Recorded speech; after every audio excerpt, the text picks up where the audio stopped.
I'm Megan. I'm 26, and for 8 months I worked next to a woman who smiled at me every single morning while quietly torching my career behind my back. Y'all, I did not see it coming. Not even a little. So here's the deal. I work in marketing for a mid-size company. Nothing fancy, but a good team, decent pay, and I genuinely loved my job. About a year ago, a coworker named Brittany got hired onto my team. Sweet at first, brought donuts on Fridays, complimented my work in meetings. The whole 9 yards. We actually became work friends, or so I thought. There was a promotion opening up senior marketing coordinator. Basically the next step up for both of us. I'd been at the company 3 years, built real relationships with our biggest clients, and I was, not to toot my own horn, kind of the go-to person whenever something needed to get done right and on time. I figured I had this one in the bag. Brittany had only been there 10 months. I wasn't worried. I should have been worried. About 3 weeks before the promotion decision, I started noticing little things feel off. My manager, a guy named Derek, started being weirdly short with me in meetings, stopped looping me into a couple of client calls I used to always be on. I asked him if everything was okay, and he just said we're good, just busy. Which, in hindsight, was corporate speak for absolutely not good. Turns out, Brittany had been going into Derek's office, one-on-one telling him things. Not screaming, dramatic lies way sneakier than that. She was doing the thing where you technically don't lie. You just shade the truth so hard it becomes one. Things like implying I'd missed a deadline that actually got moved by the client. Not me. Suggesting I'd been difficult with a vendor when really I'd just pushed back on a bad rate. Which, hello, that's literally my job. Telling him I seemed checked out lately, and she was a little worried about me, but didn't want to make it a whole thing. Every sentence just innocent enough that if you called her out, she'd look like the victim. Textbook. I found all this out because our office manager, Priya, who sits close to Derek's office and low-key hears everything, pulled me aside one day at the coffee machine and went, "Hey, not my business, but you should probably know what's being said about you. Bless Priya, forever and always." Once I knew what to look for, I started paying attention. And it wasn't subtle once you saw it. Brittany would agree with everything I said in meetings, then go straight to Derek's office 15 minutes later. I started keeping a mental timeline, and eventually a written one, matching up every time something weird happened at work with a Brittany-Derek meeting right before or after. I didn't say anything to her. Not one word. I just kept being nice, kept doing my job well, and kept collecting my own version of the truth.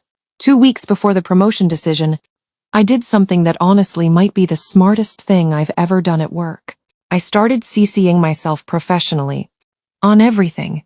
Every client interaction, every deadline change, every per our conversation recap email. Not because I was trying to build a case, okay? Fine, I was a little trying to build a case, but mostly because I wanted an actual paper trail of what really happened versus whatever version was getting passed around behind closed doors. Turns out I didn't even need to go looking for the final piece of proof. Brittany handed it to me herself. She sent an email to Derek, meaning to loop in only him, and fat-fingered it straight into a group thread that included me. In it, she straight up said, quote, "I really think Megan's been struggling lately, and it might not be the right time for more responsibility on her plate." Which, cool, except 2 lines up in that same thread was an email from me. Time-stamped that same week, closing a contract renewal with our biggest client that Brittany herself had been CC'd on and said absolutely nothing negative about at the time. I didn't reply all. I didn't want to make a scene in an email thread like some unhinged workplace drama. I just quietly forwarded the whole thing to myself, screenshotted it, and sat on it. 2 days later, I asked Derek for a private meeting. Not to complain, not to cry about it. I laid it out like a business case, because that's exactly what it was. I brought my email trail. Client wins, on-time deliverables, the vendor situation with the actual context. Then I showed him the misfired email, side by side with reality. Derek, to his credit, looked genuinely embarrassed. Turns out he'd been taking Brittany's little comments at face value because she said them so casually. So concerned that it never once registered as manipulation. He legit said, "I had no idea it was this deliberate. I got the promotion. Brittany did not. Here's the part y'all are gonna love. She wasn't fired. I actually didn't push for that. I just wanted the truth on record and the right person to get the job, which ended up being me." But Derek apparently had a very direct conversation with her about professional conduct and honest communication. And word around the office is her little innocent concern act stopped working real fast after that. Because now everyone side-eyes anything she says about anyone. She still says good morning to me every day. I still say it back, but she knows I have receipts, and she knows I'm not the same girl who trusted her with donuts and small talk anymore. Moral of the story, keep your paper trail. Stay petty in a professional font, and let people expose themselves. They usually do it faster than you'd expect. If this story got you hooked, smash that subscribe button. I post a new one every single day. And trust me, they only get crazier from here.